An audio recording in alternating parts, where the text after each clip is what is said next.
بەڵاو بینەران و بیسەرانی کەناڵی ئاسمانی پێیان خۆشحاڵم لە ئەڵلقەیەکی نوێی بەرنامەی پرتوێتان دەگەمەوە. لەم ئەڵلقەی بەرنامەکەماندا باز لە شەوی قەدر دەکەین. پرسیار ڕاستی میوانەکانم دەکەم و دەپرسم شەوی قەدر کام شەوەیە و گرنگی چییە؟ پێویستە موسڵمانان چۆن شەوی قەدر زیندوو بکەنەوە؟ ئەو پەرستشانەی کە پێویستە لە شەوی قەدردا ئەنجام بدرێن کامانن؟ وەڵامی ئەم پرسیارانە لە میوانەکانم وەردەگرمەوە. شەوی قەدر بەڕاستی شەوێکی زۆر پیرۆزە، دەکەوێتە مانگێکی زۆر پیرۆزەوە. دەبان دیارە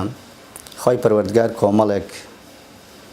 شتی بە ئومەتی پێغەمبەری خوا صلی الله علیه و سلم بەخشیوە. چەندێک ئومەتی پێغەمبەری خوا تەمەنیان کورتە، بەڵام خۆی پەروەردگار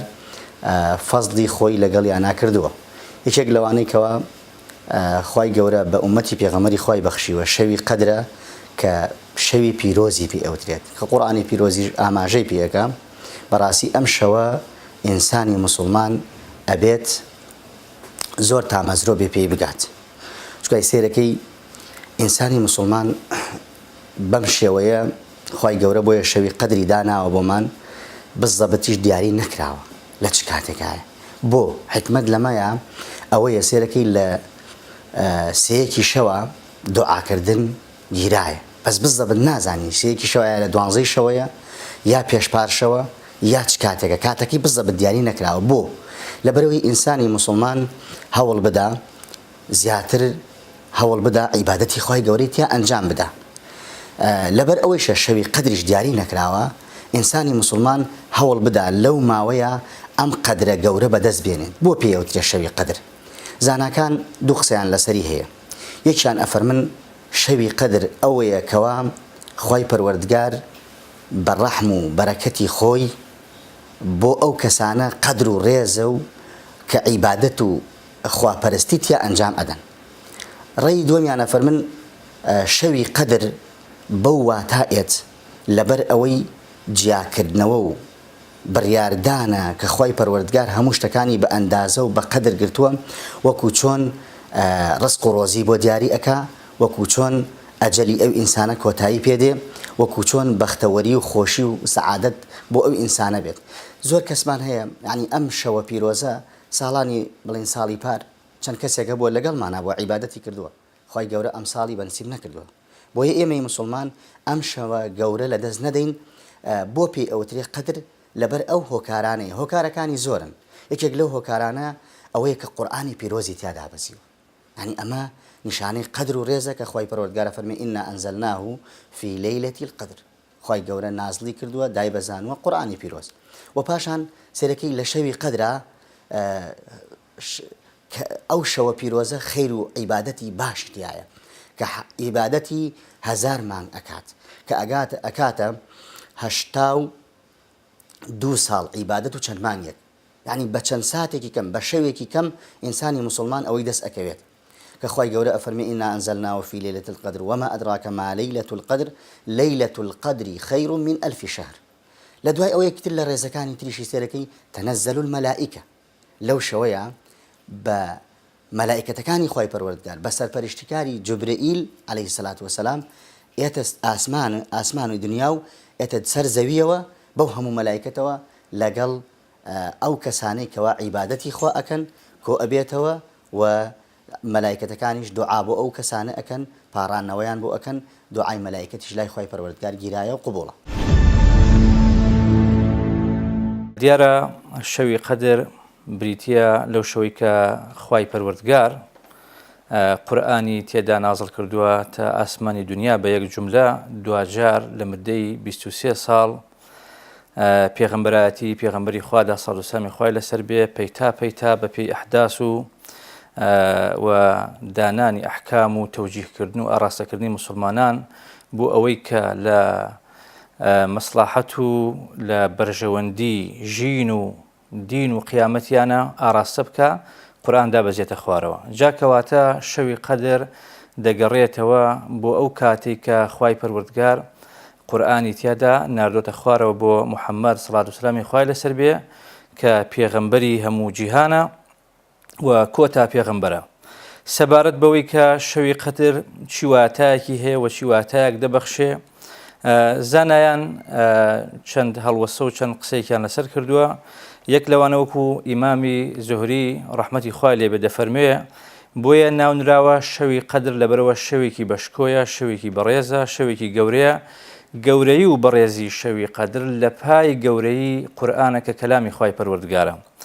و هەندێکی کەیان دەڵێن شەوی قەدر مەبەست پێ شەوە گەورەکەیە. ئێمە لە ساڵێک 12 مانگمان هەیە. مانگی ڕەمەزان گەورەترین مانگی ساڵە و لە نێو مانگی ڕەمەزانە شەوێکمان هەیە شەوی قەدرە کە ئەتوانین بڵێن گەورەترین شەوی هەموو شەوەکانی ساڵە لەبەر تایبەتمەندیەکانی خۆی کە هەیەی. و هەروەها هەندێکی کە لە زانایان دەفەرمون بە معنای قەدەر هاتووە، واتە ئەو بڕیارانەی ئەو قەزاوەتی کە خوای پەروەردگار لە پێش دروستبوونی خەڵقە وەکو لە فەرمودە سەحیحەکان ئاماژەی پێکراوە 50,000 ساڵ پێشەوەی خەڵق دروستکە مەقادیری هەموو مەکتوب کردەوە نووسیوێتیەوە. لە شەوانی قەدردا بڕیاری ئەو ساڵە قەزاوەتی خوای پەروەردگار لەو ساڵە چۆن دەبێ بەیان دەکرێ و دەردەخرێ. وەکو ئەوەی کە چەند کەس لەدایک دەبێت، چەندێک دەمرێ، ڕزق چۆنە، ئەحداسەکان چۆن گوزەرەکە بە مەشیەتی خوای پەروەردگار کە ئەویشە دەلیلە لەسەر عیلم و ئیتقانی خوای پەروەردگار کە هەیە سوبحانەه وتەعالا. ئەوە دەربارەی گەورەی شەوی قەدر و واتای شەوی قەدر کە بە کۆی کەلام دەگەڕێنەوە بۆ ئەوەی کە شەوی قەدر لە پای گەورەی قورئانە کە خوای پەروەردگار ئەو فەزڵ و ڕێزە گەورەی پێبەخشیوە. شەوی قەدر هۆکاری ڕێزتێگرتنی، هۆکاری بە پیرۆز تەماشاکردنی قەدرگرتنی چییە؟ ئەگەڕێتەوە بۆ ئەوەی کە خوای پەروەردگار کە قورئانی ناردۆتە خوارەوە، شەوی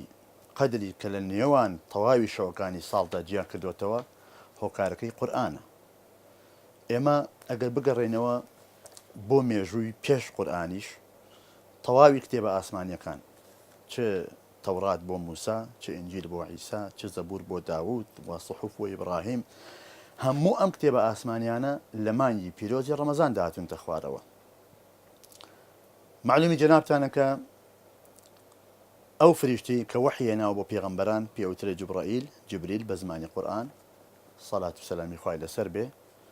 خوای پەروەردگار بەهۆی ئەوەی کە قورئانی هێناوە بۆ پێغەمبەر عەلەیهی سەڵات وەسەلام بووەتە یەکێک لەو فریشتانەی کە ڕێز و شکۆ و مەقام و پلەیەکی بەرزی لای خوای پەروەردگار لە نێو فریشتەکاندا هەیە. و بەهۆی قورئانەوە کە هەدا بەجێوتە سەر پێغەمبەر عەلەیهی سەڵات وەسەلام، پێغەمبەر صلی الله علیه وسلم بووەتە سەیید الخەلق، نەک هەر بۆ دنیا بۆ قیامەتیش ئەشرەف الئەنبیاء والمرسەلین، لە نێو تەواوی پێغەمبەرانە پێغەمبەری خوا عەلەیهی سەڵات وەسەلام شەرەفێک، کەرامەتێک، ڕێز و پلە و مەقامێکی زیاتری پێبەخشراوە. و لە قیامەتیشە تەنانەت یەکەمین کەسێک کە قەبری بۆ شەق کرێ پێغەمبەری خوای عەلەیهی سەڵات وەسەلام، یەکەمین پێغەمبەرێک لە نێو تەواوی ئەو پێغەمبەرانی کە خوا ناردن کە 124,000 پێغەمبەرە بتوانێت تکا بکە، بتوانێت شەفاعەت بکە، پێغەمبەری خوای عەلەیهی سەڵات وەسەلام کە خەڵکی ڕوونێتە هەموو پێغەمبەران لە ئادەم و پیان، بەڵام هەمویانی گێڕنەوە بۆ لای پێغەمبەری خۆمان صلی الله علیه و آله وسلم. و یەکەمین کەسێکیش دەرگای باشتی بۆ کرێتەوە هەر پێغەمبەر عەلەیهی سەڵات وەسەلام. بەهۆی چیەوە؟ بەهۆی ئەو قورئانەوە کە دابەجێتە سەر ئەو. و بە هەمان شێوە ئومەتەکەشی خوای گەورە لە قورئاندا فەرمێ كنتم خەیرە ئومەتین ئوخرجت للناس، ئێوە باشترین ئومەتن لە نێو ئومەتەکانی تردا. بۆی چیەوە؟ بۆی دابەزینی قورئانەوە. و مانگی پیرۆزی ڕەمەزانیش خوای پەروەردگار جێ کردوێتەوە و ڕێز و شەرەف و کەرامەتی زیاتری پێبەخشیوە لە نێو مانگەکانی ترا هەر بەهۆی دابەزینی قورئانەوەیە. شهر رمضان الذي أنزل فيه القرآن. وشوي قدريش كخواي پروردگار جیاواز لشوكاني تر كأكويتا دشوي كوتاي ماني رمضانوا خواي پروردگار أو شرف قوري بي بخشيوا بوي أويكا إنا أنزلناه في ليلة القدر وما أدراك ما ليلة القدر، ليلة القدر خير من 1000 شهر، تنزل الملائكة والروح فيها بإذن ربهم من كل أمر، سلام هي حتى مطلع الفجر. كوابو بهوي قرآنوا ئەم شەوەش بۆتە شەوێکی مبارەک لەناو تەواوی شەوەکانی تردا. قەدر ناوەکەی خۆی بەخۆیەوێتی واتە ڕێزلێگیراو. جا خوای گەورە خۆی ئیرادەی وایە ڕێز لە کۆمەڵە شتی تایبەتی دەگرێت. هەر شتێکە خوا بێوێ ڕێزی پێ بدات و ڕێزی لێ بگرێ خی گەورە خۆی ڕێزی ئەداتێ لە ناو ئەوانە لە ناو هەموو مەخلوقاتە بە خی گەورە ئێمە خۆمان بەکەم نەزانین ئەفەرمێ وەلەقەد کەڕەمنا بەنی ئادەم بەنی ئادەممان ڕێز لێگرتووە لە ناو بەنی ئادەمیشە خی گەورە فەرمێ ڕێزی زیاترمان لەوانە گرتووە کە ئەهلی تەقوان إن أكرمكم عند الله أتقاكم أهل تقوى لا إخوان رزق جراوة لا بونوركانشا لا شوينا خواي جورا رزي لما كي بيروزو مدينة منورة بشرافتي بيغمص صلى الله عليه وسلم قلتوها لا شو روجا خواي جورا رزي لشوي قدر قلتوها لە ڕۆژە خی گەورە ڕێزی تایبەتی لە ڕۆژی جمعە گرتووە و بە ڕێز و بە حورمەت و بە گەورە دایناوە بۆیە بەڕاستی هەر شتێک کە خی گەورە خۆی بیەوێ وەکو لە ئاەتی قورئانە فەرمێ إن الله يعز من يشاء ويذل من يشاء خی گەورە عیزەت و ڕێز و حورمەت ئەدا بە شتانێک کە خۆی بیەوێ و زەلیل و ڕسوایشێکە کەسانێک کە خۆی بیەوێ زەلیلیان کە ئەوەتە هەمومان ئەزانین بە درێژایی مێژوو پێغەمبەران عەلەیهیم السەلات وەسەلام هاتوون هەر کەسێ شوێنی پێغەمبەران کەوت بێ خی گەورە ڕێزی پێدا و گەورەی کردووە هەر کەسێ شوێن پێغەمبەران نەکەوت بێ با لەوە پێش ناوبانگی هەبوو بێ و بەڕێزیش بوو بێ گەورەی قەومەکەیشی بوو بێ وەکو ئەبولجەهل و باقی ئەوانەی کتری کە دیار بوون وەکو فیرعەون و نەمرود و ئینسانەکانی زەمان بەڵام خی گەورە ئەوانەی شوێنی پێغەمبەران نەکەوتن زەلیلی کردن ئەوانەی شوێنی پێغەمبەران کەوتن وەکو بیلالی حەبەشی لە عەبدێکی حەبەشی و ئەیکا بە پیاوێکی زۆر گەورە بەڕێز بە حورمەت ئەم شەوە شەوی قەدرە پێغەمبەر صلی الله علیه و سلم فەرمێ لە شەوانی ئەخیری ڕەمەزانە بۆی بگەڕێن خی گەورە فەرمێ قورئانم لە ڕەمەزانە دابەزاندووە ئەوە تەحدیدە وننزل من القورآن أفرمي قرآنم لو رمضان دا بزاندوا شهر رمضان الذي أنزل فيه القرآن وأيش فرمي لشويكي زور مباركة دام بزاندوا في ليلة مباركة لشويكي مباركة زور بي زوري زانايان أكثريتي زانايان رأيان وايا كالشوي قدرايا كما دم شوي قدر خواي قرب هوي بركتي قرآنه ڕێزی لە شەوی قەدر گرتووە و بەهۆی شەوی قەدری شۆ ڕێزی لە ئێمەی ئیماندار گرتووە ئەفەرمێ خەڵقانی پێش ئێوە وەکو فەرمایشتەکە هاتووە شەوان جار بووە 1000 مانگی ڕەبەق عیبادەتیان کردووە بەڵام ئێوە بە یەک شەو خی گەورە بەهۆی شەرافەتی شەوی قەدرۆ پێش ئەوانتانەخا خەیر من ئەلفی شەهر باشترە و پیرۆسترە لە 1000 مانگی ئەوان چونکە ئەمە هەم بەرەکەتی قورئانە هەم بەرەکەتی پێغەمبەرگیانە صلی الله علیه وسلم نوری چاوانمان مسلمانان پێویستە ئینسانی مسلمان شەوی قەدر زۆر بەگرنگ بگرێت ئەو شەوانە وەکو عەرزم کردن کە نازانرێت کاتەکە و ساتەکەی کێیە بەڵام شەوی قەدر لە شەوە تاکەکان زیاتر و لە دەشەوی کۆتایی دەست پێ ئەکا بزەبت نازانرێت چونکە یەکم جاری وایە مانگی وایە ڕۆژی لێ خوراوە بزەبت جاری وایە نەخوراوە جاری وایە بزەبت دقیق نازانرێت کاتەکەکەیە بۆیە شەوی قەدر لە دەشەوەکە ئینسانی مسلمان بتوانێت ئەم دەشەوە زین و کاتەوە بە عیبادەتی خۆی پەروەردگار بۆیە پێغەمبەری خۆش لە فەرمودەکە ئەفەرمێ إذا قام ليلة القدر إيمانا واحتسابا غفر له ما تقدم من ذنبه أفرمي هر إنسانك من قام ليلة القدر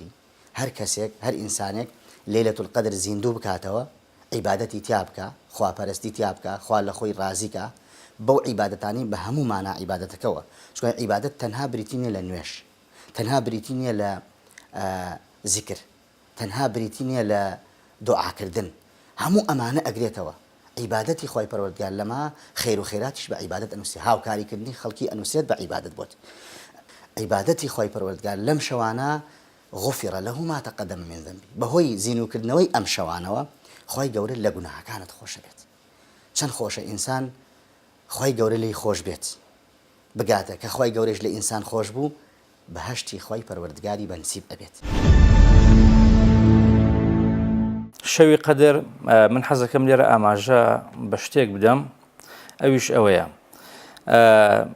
پێشینی ئەم ئومەتە ڕەزا و ڕەحمەتی خۆیان لێبێ دەدانە سێدانە ڕۆژ یاخود سێدانە شەو لە مانگەکانی ساڵە بەلایەنەوە گرنگ بووە یەک لەوانە دەی یەکەمی محەڕەم کە ئەوە 10 ڕۆژی گرنگە و هەروەها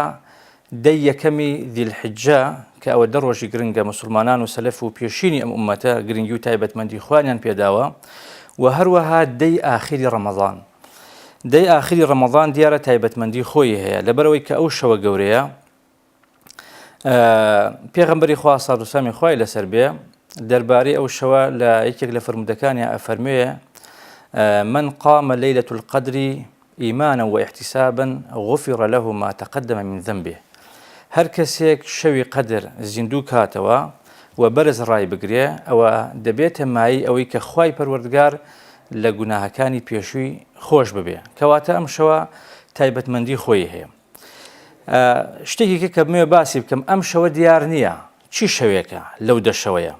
بەڵێ ئێمە هەندێک فەرمودەمان هەیە باسی هەندێک شەوەکەوەکو فەرمودەکەی بوخاری و موسلیم کە باسی شەوی 27 دەکا و هەندێک باسی 21 و هەندێک باسی 23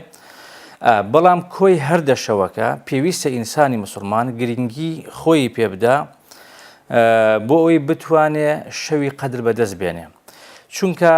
زانایانی فەرمودەناس محققین بە واتایەکی کە یعنی دەڵێن دەکرێت شەوی قەدر لە ساڵێک لە 23 بێ لە ساڵێک لە 25 بێ لە ساڵێک لە 27 بێ ئەمەش دیارە بە دەلیلی ئەوەی کە هەندێک لە فەرمودەکان ئاوا بە تێک ڕاباسێکن ئەوان هاتوون جەمع و تەوفیقی ئەو قەزیان کردووە و تەئکید لەوە ئەکەنەوە کە شەوی قەدر لە داهەمین شەوی کۆتایی ڕەمەزانایە ئەمە لەلایەکی کە دیاری ناکەن و دەڵێن ئەو شەوە دەگوازرێتەوە لە ساڵێکەوە بۆ ساڵێک کە فەرقی هەیە ئەو فەرمودەی کە لە عەبدوڵای کوڕی مەسعودەوە دەیگێڕنەوە تەئکید لە شەوی 27 کاتەوە زانایان دەفەرمون مەبەستی پێ ئەو ساڵەیە کە شەوی قەدر لە شەوی 27 بووە جا بۆیە پێویستە ئەو کاتە ئەو فرسەتە ئیلاهیەی کە خوای پەروەردگار داوێتی بە مسلمانان زایی نەکەن ئیمامی نەووی ڕەزا و ڕەحمەتی خوای لێبێ ئەفەرمێ ئەم دەرفەتە بەسە بۆ ئەوەی کە خوای پەروەردگار بە بەندەکانی بڵێ من ئەمەوێ لێتان خۆش ببم یعنی بەڕاستی کاکە من ئەمە دەرفەتێکی زۆر گەورەیە پێویستە مسلمانان زایی نەکەن کاتەکە زۆر کەمە تەنها یعنی بەڕاستی ئیرادەیەکی ئەوەیە کە مسلمانان بڵێ مسلمانان بە تایبەتی گرنگی خۆی پێ بدەن و نێڵن زایە بێ و زۆر لە هەموو ئەو شتانەی کە ئێستا لە بەردەسە کە زۆری حیاتە هەمی وەلا بنن بیخەنە لایەک بەدەستهێنان و تەحقیقکردن و بێبەش نەبوون لە شەوی قەدر هەمی گەوریان بێ و هەوڵ بدەن نێڵن زایە بێ شتێکی تر یعنی شەوی قەدر خێری 1000 ساڵی هەیە 1000 مانگی هەیە عەفوەن ئەگەر ئەم 1000 مانگە تەقسیمی 12کەی 83 ساڵ و ئەوەندە ئەکە ئەگەر فی 12 بکەی ئەکاتە 1000 ساڵ ئەم 1000 ساڵە یعنی ئێمە لێرەوە جارێکە ئەگەینەوە ئەو شوێنێک کە ئومەتی پێغەمبەری خوا سەڵات و سەلامی خوای لەسەر بێت تەمەنیان لە مابەینی عەلە العوموم بەگشتی لە مابەینی 70 بۆ 60 بۆ 70 ساڵ نادیرن خەڵکانێک سەرەکە دەچێتە 90 سەدەکان و یاخود زیاتر یا کەمتر کەواتە ئێمە ئەو فەزڵە خوایی کە پێی داوین کە کەڕەمی خۆیەتی کەمەتی خۆیەتی بۆ سەر ئومەتی ئیسلام بۆ سەر ئومەتی پێغەمبەری خوا سەڵات و سەلامی خوای لەسەر بێ بۆ ئەوەیە کە ئێمە لە ڕۆژی قیامەت یعنی خاوەنی چاکەیەک بین خاوەنی پاداشتێکی ئیلاهی ئەوەندە بین کە بە ئومەتەکانی کار ڕابگەین و بتوانین لە بەرامبەریان ئێمە فەخر و شانازی بە ئومەتبوونی خۆمانەوە بکەین کە ئومەتی پێغەمبەری خوای سەڵات و سەلامی خوای لەسەر بێ جا بۆیە گرنگە مسلمانان احتیمامی خۆی پێ بدەن و زایی نەکەن و بە جۆش و خرۆشەوە پێغەمبەری خوا سەڵات و سەلامی خوای لەسەر بێ هەر کاتێ بکەوتایەتە شەوی دەهەمی کۆتایی ڕەمەزان خۆی دەپێچایەوە وەشدە میئذرەه خۆی دەپێچایە خۆی چست و چالاکە کرد بۆ ئەوەی بتوانێ لەو دەشەوە بەندەیەکی خوای پەروەردگار بێ و بتوانێت تەواوی ئەو پەرشانانی کە پێویستە بیکە و ئەنجامی بدا و ئەنجامی بدا جا لە جێگەیەک پێغەمبەری خوا سەڵات و سەلامی خوای لەسەر بێ ئەوەندە حەریص بوو بێ بۆ ئەوەی بگاتە تەحقیقکردنی شەوی قەدر ئەبێ ئێمەی ئومەتی پێغەمبەری خوا چەندێک حەریص بین بۆیە پێویستە ئێمە چاو لە پێغەمبەرەکەی خۆمان بکەین سەڵات و سەلامی خوای لەسەر بێ و هەوڵ بدەین ئەو چەند شەوە زایانەکەین و بەدەستی بهێنین. مسلمانان ئێمە ئەبێ چاو لە پێغەمبەری خوا بکەین صلی الله عليه وسلم. پێغەمبەر صلی الله عليه وسلم کە نزیک بۆتەوە لە دەشەوی کۆتایی مانگی ڕەمەزان کە پێوترێ عەشری ئەواخر، ئەو دەشەوە پێغەمبەر عەلەیهی سەڵات وەسەلام خۆی کۆ کردوێتەوە، خۆی ئامادە کردووە، خێزانەکانی بەخەبەر هێناوەتەوە، هەمووی ئامادە کردوون لەو دەشەوە بۆ ئەوەی ئەو ئەجر و پاداشتە فراوانەی قەدر بۆ ئێمەش کە شوێنکەوتوی پێغەمبەرین عەلەیهی سەڵات وەسەلام بەدەستی بێنین، زیندوی بکەینەوە. ئەوە پێغەمبەری خوا هەمیشە وای کردووە. بۆیە مسلمانان ئەبێ ئەوە لە کیس خۆیان نەدەن و ئەو خێرە گەورە کە خوای گەورە فەرمێ خەیر من ئەلفی شەهر، هەزار مان کە ئەکاتە هەشتا و ئەوەندە ساڵ و چەند مانگێکیش. ئەمە ئەجر و پاداشتە فرسەتێکە تەمەنمان ئەڕوا و کۆتایی پێدێ. بۆیە فرسەتێکە کە ئەبێ ئەمە بتوانین ئەو فرسەتانە بقۆزینەوە بە شەوێک لە شەوەکان کە خوای گەورە ئەو شەوەی نازڵ کردووە، دیاری کردووە بەهۆی دابەزینی قورئانەوە، پیرۆزی کردووە، بە قەدری داناوە. ئێمە بتوانین ئەو شەوانە زیندوو بکەینەوە بۆ ئەوەی بەر ئەجر و پاداشتی خوای پەروەردگار بکەوین. هەروەکو پێغەمبەر صلی الله علیه و سەلەم و سەحابەکان بە دوو مانگ پێش ڕەمەزان ئەیان فەرموو اللهم بلغنا ڕەمەضان، لە ڕەمەزانیشە بە شەوق و زەوقێکی زۆر زۆرە چاوەڕوانی شەوی قەدریانە کرد. ئێمەش ئەبێ شاگردی ئەوان بین. خوای گەورە کەوێتی بە قسمەتمان، من تۆ باقی مسلمانان شکر کەوتوینتە ناو ڕەمەزان. لە ڕەمەزانیشە وا وردە وردە لە شەوی قەدر نزیکە بینەوە. حەقە زۆر تامەزرۆی بن. من خۆم بۆ خۆم کە قەدەر و ویستی خواوە بووە لە 12/5/2015 جەڵدە لێیاوم، دوو جار جەڵدە لێیاوم بە قورسی. هەموو دکتۆرەکان وتویانە ئیلا ناگاتە سلێمانی لە ڕێیا وەفاتەکە. بەڵام ئیرادەتوڵڵا دوعای موسڵمانان بۆم کەوتووەتە کار. ئەوەتە سێ ڕەمەزانی ترم دوای ئەوە بینیوە. خوایە لێو بەزیاو بێ بەرەکەتی ئەو ڕەمەزانە و بەرکەوتۆم. و ئێستاش دقیقە ئەژمێرم، بڕوا بکە دقیقە ئەژمێرم بۆ شەوانی ئەخیری ڕەمەزان بۆ ئەوەی بەڵکو شەوی قەدرم بێ بە قسمەت و ئەو بەرەکەتەم بەرکەوێ. جا بۆیە پێویستە هەموو مسلمانان لە چاوەڕوانی لە خۆ ئامادەکردنا بن. هەروەکو پێغەمبەر صلی الله علیه وسلم عائیشە دایکی مسلمانان پێمانە فەرمێ پێغەمبەر صلی الله علیه وسلم کە ڕەمەزان ئەهات ئەوەندە بە عیبادەتەوە مەشغوڵە بوو، ئەوەندە بە عیبادەتەوە مەشغوڵە بوو هەروەکو ئێمە نەناسێ و نەیدی بیرین. هیچ شتێکی لەبیر نەئەما ئیلا عیبادەت نەبێ. ئەفەرمێ بە تایبەتی کوردواتەنی پشتێنی ئەبەست بۆش دەشەوی ئەخیر مزگەوتی بەجێ نەهێشت و نەهاتۆ ناو ئێمە بەردەوام لە مزگەوت عیبادەتێ کرد. جا ئێمەش ئەگەر ئەمانەوێ لای خوا سەرفراز و ڕووسور بین بەڕاستی فرسەتە. بەڕاستی چۆن کەسێک کاندیدە بۆ پەرلەمانی ئەچێ شەو و ڕۆژەخات دەمێک بۆ ئەوەی دەرچێ، ئەگەر دەرنەچێ زۆر خەفەتی پێخوا. من و تۆیش بە نەسی ئاەتی قورئان کاندیدین بۆ بەهەشت. بڵێ کاندیدەکە لەکوایە لەم ئاەتە قورئانیەیە کە فەرمی ئەعوذ بالله من الشیطان الرجیم وسابقوا إلى مغفرة من ربكم وجنة أرضها السماوات والأرض أعدت للمتقين. أفرمي إيوة كانديدن پێش بڕکێ بکەن، هەوڵ بدەن، دەنگ بەدەست بێنن، دەنگ کۆکەنەوە. ئەبێ چۆن ئەبێ خوا لێو ڕازی بێ، ئەبێ کەسێبی دەوروبەرەکەش و لێو ڕازی بێ، واتە بێ مەواڵتنێکی ساڵا بی. بۆ ئەوەی چی؟ بۆ ئەوەی بەهەشت بەدەست بێنی. خۆ پەنا بەخوا کاندیدی ئێرە ئەگەر لە دەستی دەرچێ هەوڵا ئەجارێتە تاویزی کاتەوە یا دێتەوە ماڵی خۆی و بخۆی لێ دانیشێ. کاندیدی ئەوێ ئەگەر بەهەشتی لە دەست دەرچێ یەکسەد چاڵی دۆزەخ لەو سێمیان نییە، یا بەهەشتە یا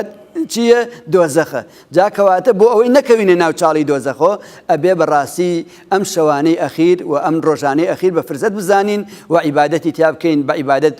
ئاوەدانی کەینەوە بۆ ئەوەی خوا لە خۆمان ڕازی کەین و بەهەشت بە قسمەتیمان بێت و لەو کاندیدێمانە سەرکەوتوو بین کە خوای گەورە خۆی هەڵی بژاردوین و بە کاندیدی بەهەشت ناوی بردوین. ئینسان ئەتوانێت لە ماڵەکەی خۆی شازینوی کاتەوە، هەر خاز نییە بە مزگەوتەوە فقط.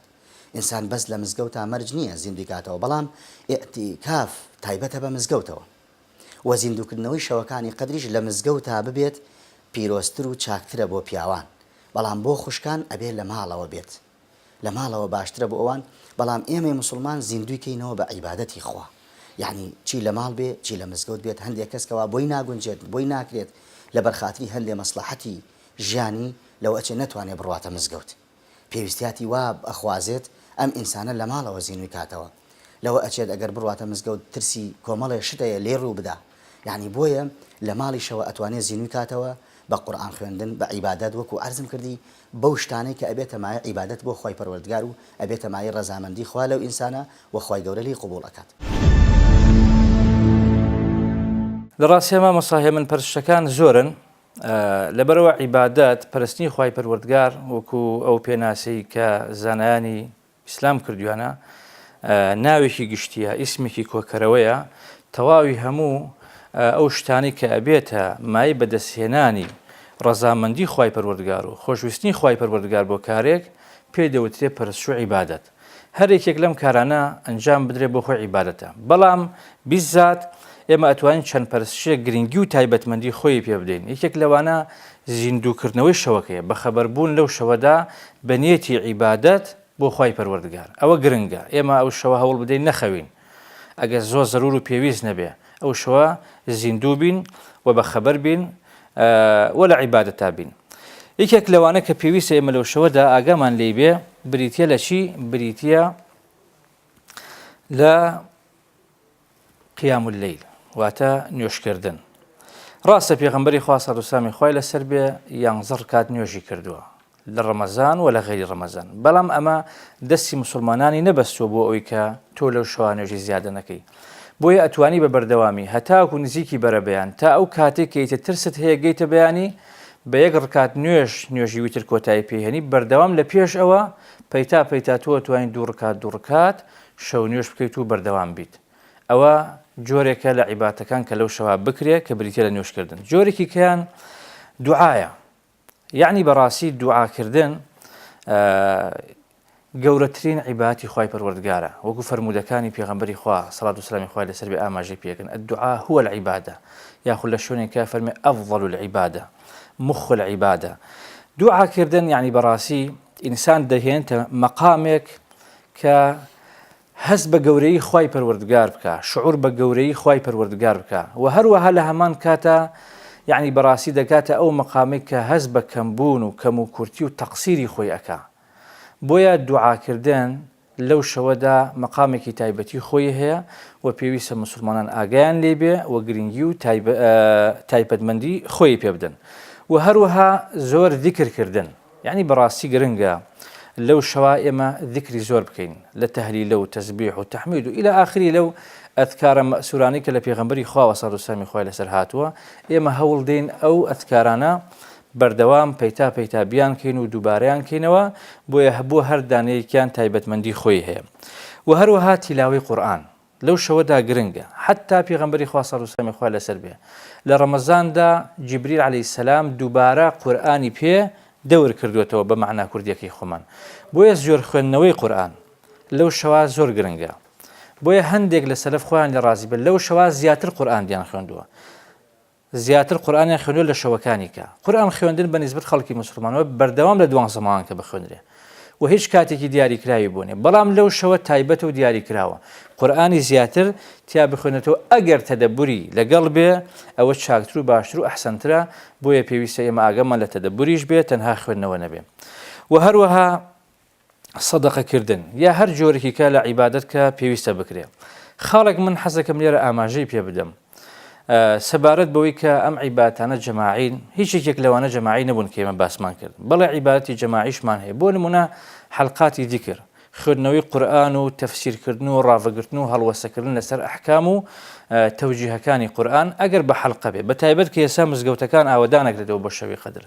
من لێرەیشەوە داوا لە مامۆسایانەکەم یعنی بەڕاستی هەوڵ بدرێ لە مزگەوتەکان زیاتر جەوێک دروست بکرێ کە مسلمانان هەرکەس لە ئاسی خۆی تاک بێتەوە بۆ ئەوی بەتەنها عیبادەت بکە نەبادا یعنی بەڕاستی بە محاضرات و ئەگەر چی ئەوانش پێویستن بەڵام گرنگی ئەو شەوە وامان لێیەکە ئێمە زیاتر تاک بینەوە بەتەنها عیبادەت بکەین ئەگەر لە مزگەوتیش بین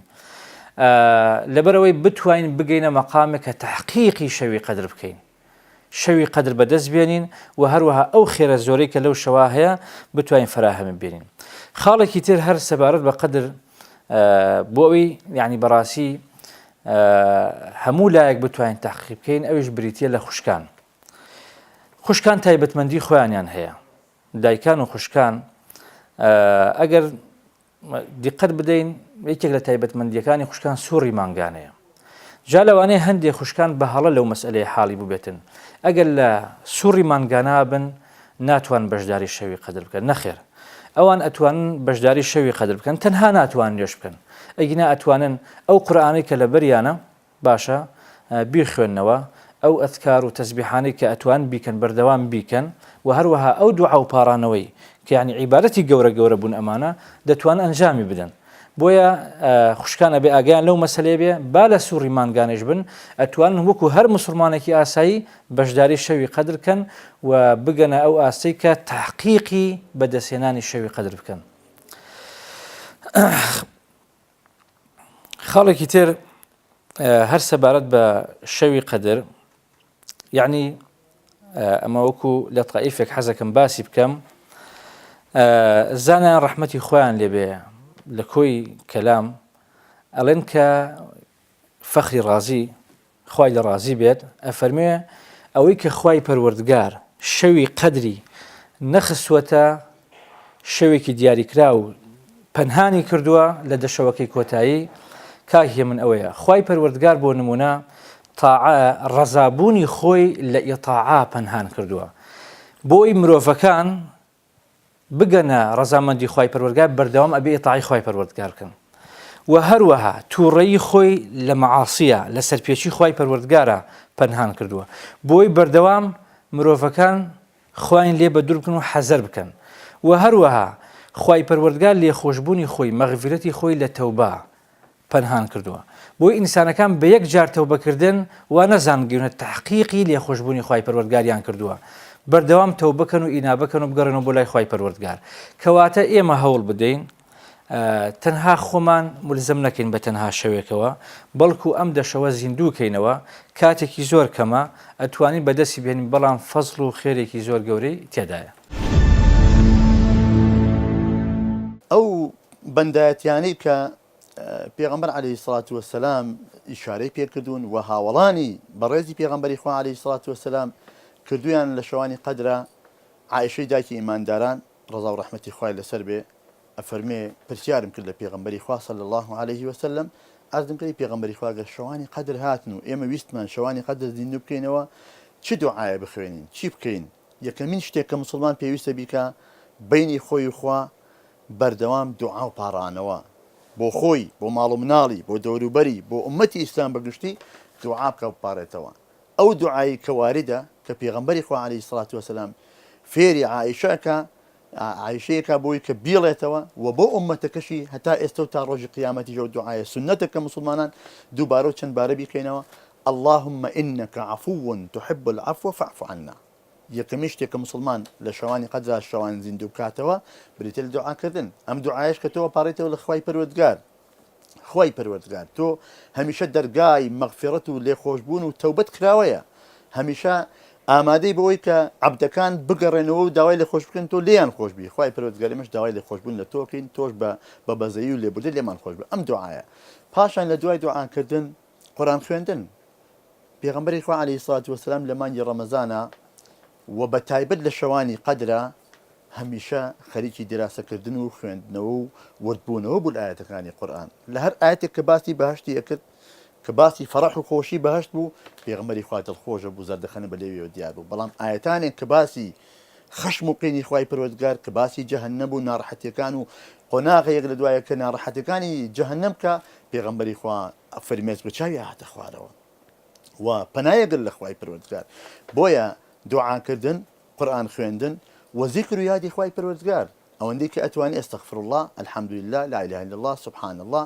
و هەموو ئەو ذیکرانەی کە واردن لە فەرمایشتەکانی پێغەمبەری خوا داهاتوون و بتوانین ئەگەر ئینسانێک بۆی بکرێ بتوانێت سەدەقە و خێر و خێرات لەو شەوانە ئەگەر کەسێک بتوانێت سەدەقە و خێرات بکە چۆن ئەجر و پاداشتەکانی تریش هەمووی بە ئەندازەی هەشتا و ئەوەندە ساڵ ئەجر و پاداشمان بۆ ئەنووسێ و بێگومان قورآن خوێندنیش وایە زیکر و تەحلیلەکردنیش وایە و سەدەقە و خێر و خێراتیش وایە بۆیە گرنگە ئێمە چاو لە پێغەمبەری خوا بکەین صلی الله عليه وسلم شەوانی قەدر زیندوو بکەینەوە و هەمیشە وا بزانین کە ئێمە ناگەینەوە ڕەمەزانێکی تر سەر لە نوێ جارێکی تر شەوانێکی قەدرمان بەنسیب بێتەوە بەو ڕۆحێتەوە بچینە شەوانی قەدرەوە و ئەوەش کە گەر بیەوێ شەوانی قەدری بەنسیب بێ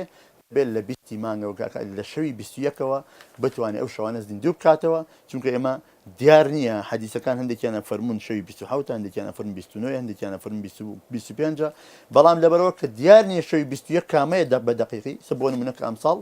هەندێک لە شوێنان دەوترا ڕۆژێکمان خواردو هەندێک ڕێن نەخێر مانگی شعبانسی بۆ مانی ڕەمەزان 29 لە کۆتاییە لە یەفرێ لەبەرەوە زۆر وازح نییە باشتر وایە کە مسلمانان لە شەوی 21ەوە دەستکەن بە زیندووکردنەوەی شەوانی قەدر بۆی ئەو ئەجر و پاداشتە فراوانیان بەنسیب بێ و لە کیسیان نەچێت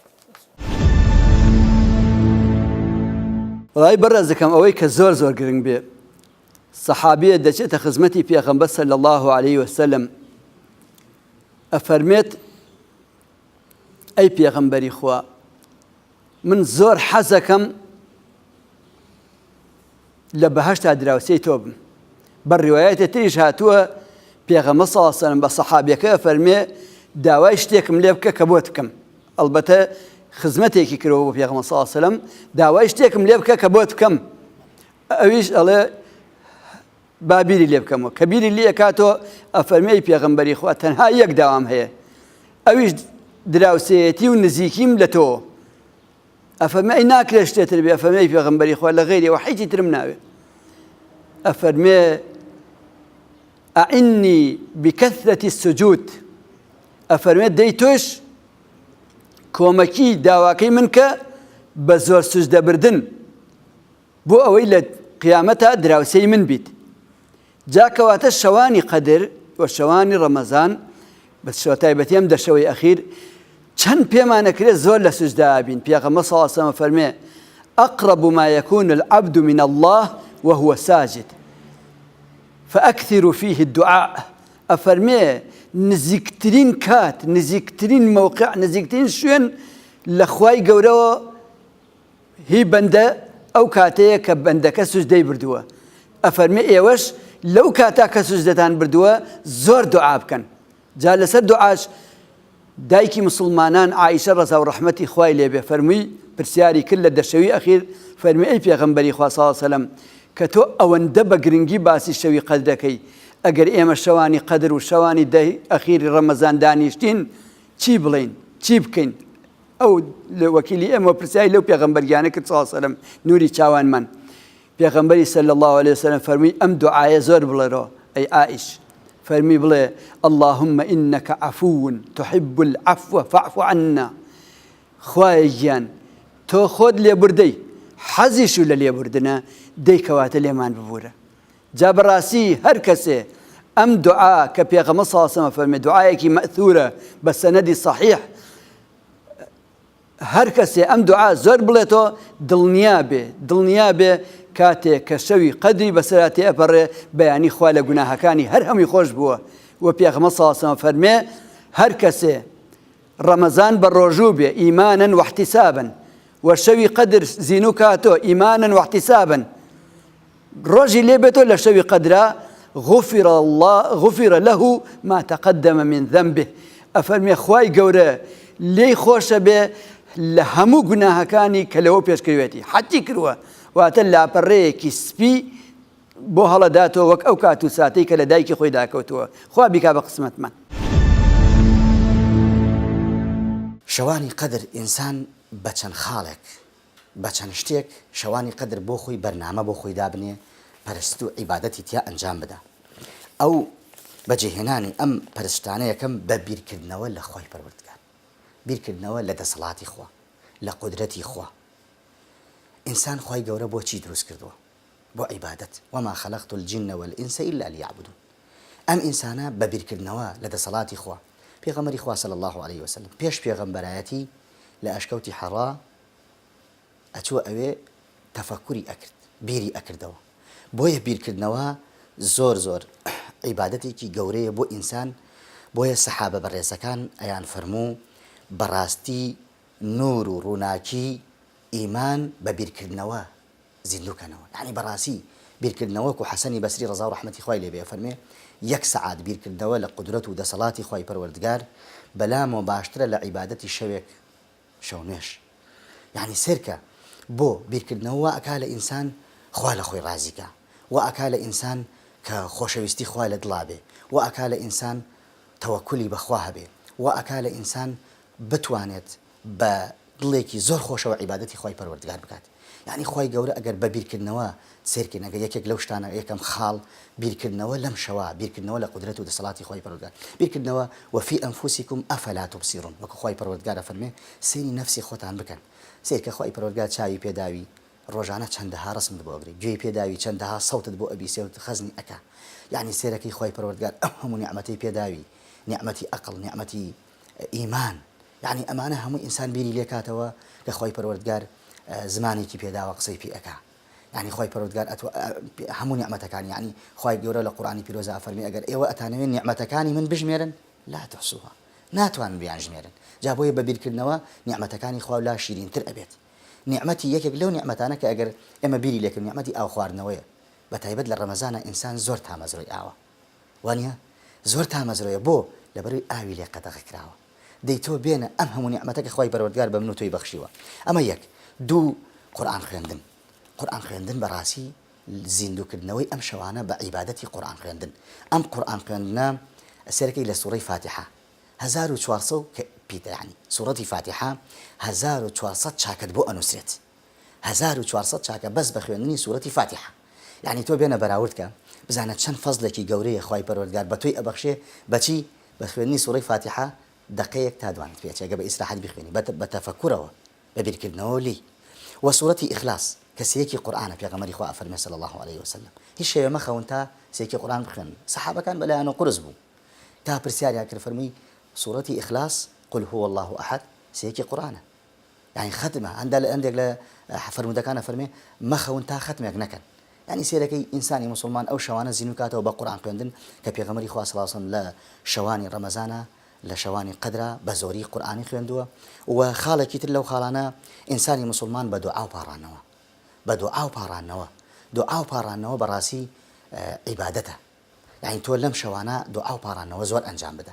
زۆر دوعا بکە. اللهم إنك عفو تحب العفو فاعف عنا أفرمي أم دعاء زور بكن خالي كوتايو شوارميان أويا كصدقة صدقة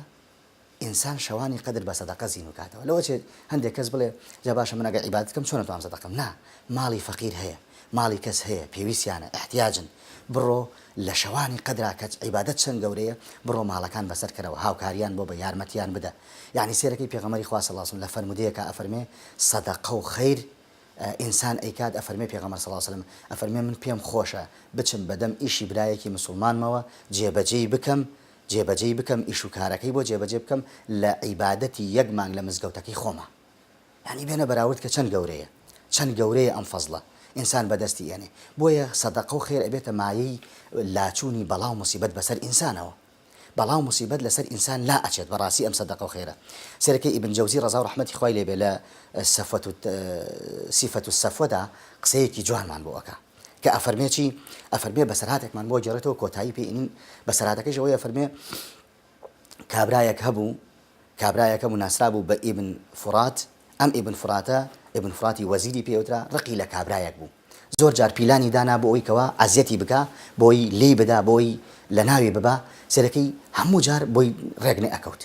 ئەفەرمێ شەوێکیان خەوی بینی ئیبن فورات لە خەویە ئەم پیاوەی گرتووە و بەستوویەتیەوە بە دارێکەوە و بە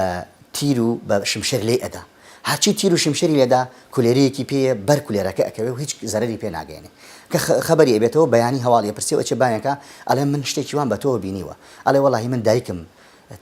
لە دنیاە هەتا دایکم مابوو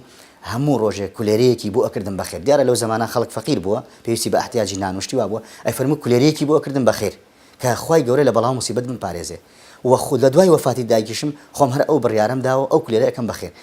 من وا هەست دەکەم بوونی ئەم سەدەقەمە کردنی ئەم سەدەقەیە ئەم پارێزە لە بەڵاو مصیبەت لە دنیاە جا بۆیە ئینسانی مسلمانیش لە شەوانی قەدرە ئەم عیبادەتانە ئەنجام بدا ئینشاءالله خۆی پەروەردگار دەروی خێری لێ ئەکاتەوە و دڵی خۆشەکە بە ڕەحمی خۆی لە کۆتاییڵی یا ڕەبی خۆیان لێمان خۆشبی لە گوناهمان خۆشبی ڕەحممان پێ بکەی بەر ئەو شەوەمان بخەیت و خی گەورە لە هەمومان خۆش بێ و آخر و داوانا الحەمدولله رب العالمین